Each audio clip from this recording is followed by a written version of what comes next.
Bueno, para entender un poco más de lo que está ocurriendo con esta cuestión que tiene que ver con la orden de la Corte Penal Internacional al respecto de la persona de Vladimir Putin, está Javier Ruiz. Javier es abogado, egresado de la Universidad Nacional de Mar del Plata, quien ha cursado la carrera de Ciencias Políticas en la London University y que está desempeñándose en este momento allí en Holanda, en la ciudad de La Haya. Él está en línea, vamos a hablar un poco de esta cuestión, que es una cuestión que me parece que no tiene precedente, no creo yo que tenga precedente. Javier, ¿cómo estás? Buen día, ¿cómo va? Buen día, José Luis, un gusto saludarte.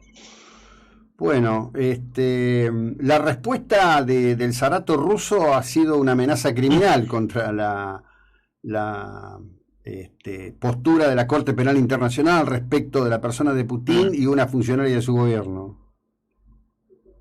Sí, en realidad es una expresión de la desesperación y en el terreno bélico, como podemos ver por las noticias periodísticas, observamos algo con poca organización y en ciertos momentos con manotazos de ahogado. Y en el terreno jurídico internacional se están manejando del mismo modo. El gran impacto se da porque primero que todo, porque es un jefe de Estado en ejercicio. Segundo, porque es un jefe de Estado de un miembro del Consejo de Seguridad de Naciones Unidas. Tercero, porque es un jefe de Estado de una superpotencia, ¿no? Y están combatiendo en el terreno, ejerciendo un acto de ocupación de carácter ilegal desde hace un año, una invasión hacia un Estado soberano como Ucrania, contrario al derecho internacional. La orden de detención puede ser leída de varias maneras. Yo creo que desde el aspecto práctico es el inicio de un formato de investigación que obedece a una técnica de política criminal que va de los hechos menores a los mayores, ¿no? Y de la calificación de delito menor al delito mayor. Es decir, ellos hablaron del traslado ilegal y forzoso de menores, un secuestro internacional de menores, van a llegar al delito de genocidio.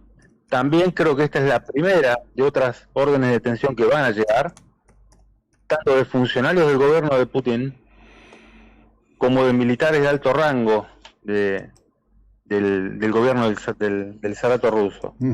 Yo creo que esta orden de la detención hay que leerla en algunos aspectos bastante particulares. Primero, la calificación.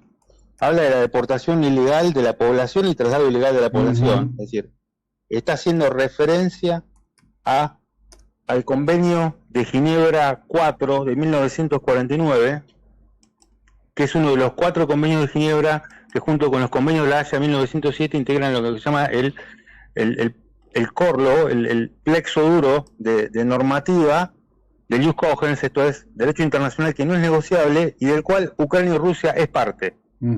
Así que por el fundamento que tiene la orden de detención, que no es ni la Convención de Genocidio ni el Estatuto de Roma, Ucrania y Rusia, la Federación Rusa, son parte, o sea que los rusos no pueden mirar para otro lado. Convengamos que Ucrania y Rusia no son parte de la Corte Penal Internacional, pero vamos a recordar que los actos ilícitos en derecho penal internacional se rigen por el lugar de la comisión del ilícito. Ucrania aceptó la jurisdicción de la Corte en 2017,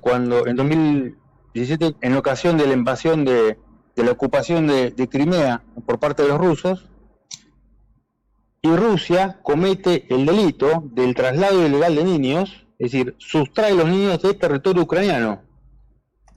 Entonces, este es el otro gran mérito que tiene la orden de arresto del día viernes, porque de esta manera, procesalmente, Rusia queda encartada a los mandatos y a las resoluciones de la Corte Penal en este punto.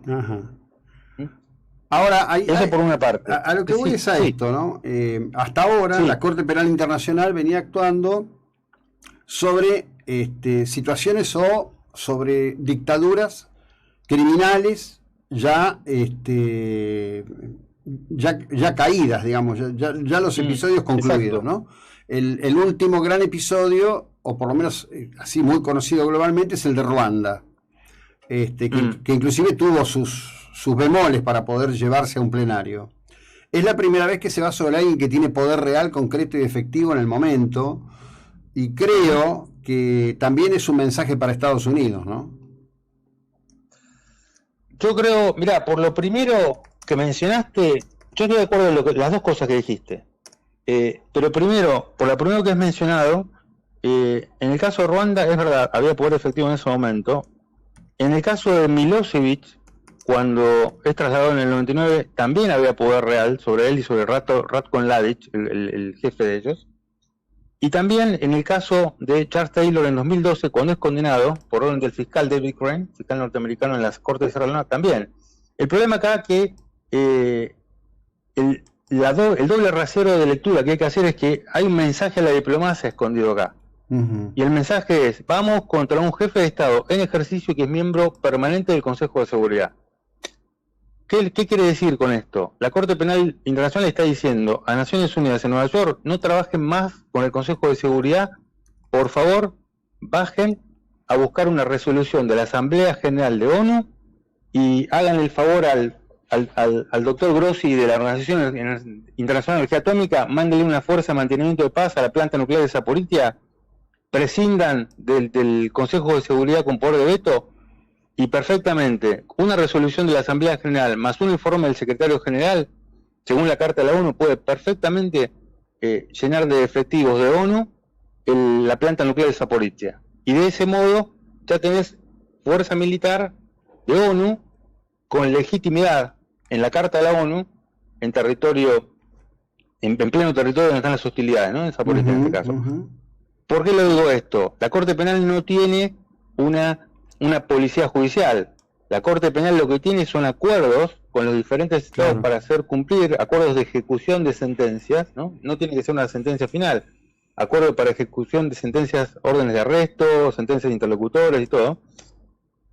Pero lo que la Corte Penal necesita es que, por la naturaleza del orden de arresto, puede ser, primero, cualquier estado puede ejercer jurisdicción universal, es decir, la jurisdicción dada por la naturaleza del delito, con prescindencia de la nacionalidad del autor o de la víctima y del lugar de la comisión del ilícito. Putin, viajando a cualquier estado, visita en una escala un estado intermedio que es parte del Estatuto de Roma y tiene que ser detenido. Porque también es un llamado a los países, primero es un llamado a la comunidad mundial. Todos los países de la ONU tienen la obligación de hacerlo por la naturaleza, por el fundamento de la Carta, por el Convenio de Ginebra. Segundo, tiene que haber más deber de diligencia por parte de los países signatarios. Los 124 países signatarios del Tratado de Roma tienen que ser más diligentes. Es decir, tienen la obligación de cooperar con el tribunal de conformidad con el sexto párrafo del preámbulo y con el capítulo del 92 al 99 del Tratado de Roma. Y tercero, te voy a mencionar algo que no lo leí todavía en los diarios. Salió en una conversación del viernes por la noche con dos colegas. En la orden, si mirás el informe público, el public release que sacó la Corte Penal, vas a escuchar o vas a leer que menciona en dos oportunidades la palabra intereses de justicia. Uh-huh. Los intereses de justicia no es una fórmula formal, digamos, por así decirlo, como ponen los jueces en un juzgado normal del foro doméstico, notifíquese. En aras de los intereses de justicia. Los intereses de justicia implican, están en el artículo, es un artículo puntual del Estatuto de Roma, que es el artículo 53, y es el artículo que es la llave de los poderes discrecionales del fiscal. Esto es, cuando el fiscal argumenta que tiene información fehaciente que implica que se ha cometido o se está cometiendo un delito, es decir, acá lo que Karim Khan está diciendo, señores, hay un delito que se está cometiendo, está abriendo la llave para lo que es un delito de ejecución o de acción continuada. Hay un delito continuado, no solamente se llevaron niños, se siguen llevando niños, y esto hay que pararlo. A mí no me extraña que dentro de pocos días tengamos un pedido de opinión consultiva de la Corte Penal Internacional a la Corte Internacional de Justicia respecto de una medida cautelar que pida respecto a la Federación Rusa. Rusia y Ucrania son parte de la Corte Internacional de Justicia. ¿Por qué? Porque abre la llave y menciona expresamente que hay un delito de ejecución continuada, que es el traslado forzoso de menores de Ucrania a Rusia, ¿no? Así que esa es la otra gran observación, la otra gran lectura que hay que hacer. Y paralelamente a esto, ya que mencionamos a la ONU, tenemos a China hoy en Moscú. ¿Qué va a pasar ahí? China habla de una cooperación pragmática.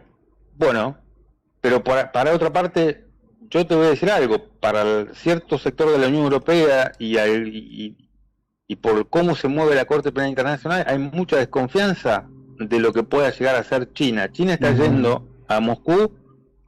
Muchos piensan que va a Moscú por negocios y por Taiwán antes que por Ucrania. Y en segundo término, porque observan cómo se mueve la diplomacia china en Nueva York, en Naciones Unidas de Nueva York y en Ginebra. China no ha condenado a Rusia, se ha abstenido las últimas 3 veces. Bueno, en realidad yo creo no sabemos si eso...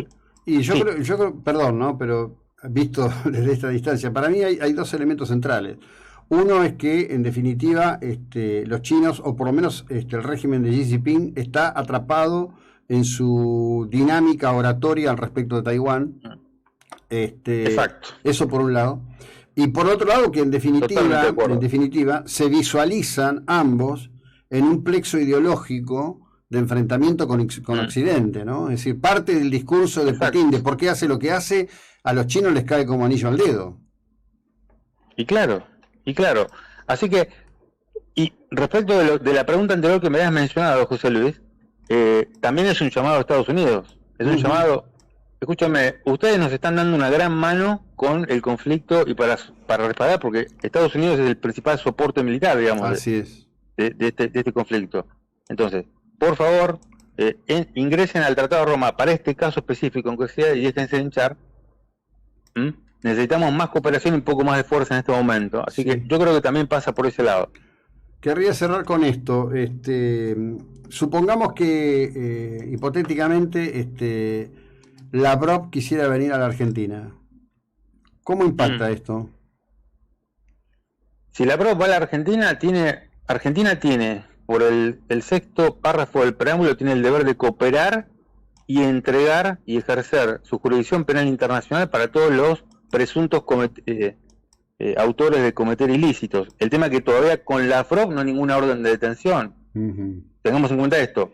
La orden de detención tiene que salir contra ciertos ministros de la Federación Rusa primero para poder juzgarlos por un tribunal internacional y segundo, para poder romper su inmunidad. Una vez que haya una orden respecto de Lavrov, y eso, si Lavrov aterriza en Buenos Aires, el gobierno argentino, el Estado argentino, por más que haya muchos sectores de Cancillería y del gobierno que simpatice con Putin, tienen el deber de cooperar con el Estado. Incluso el capítulo que va del 92, 95, 98, artículos del Estatuto de Roma, obligan a ir por encima del proceso extradicional. Es decir, la entrega a la Corte Penal Internacional tiene que ser inmediata, más allá de que del lado del supuestamente acusado opongan un proceso extradicional, opongan un derecho de asilo, un derecho de refugio. Por encima de todo,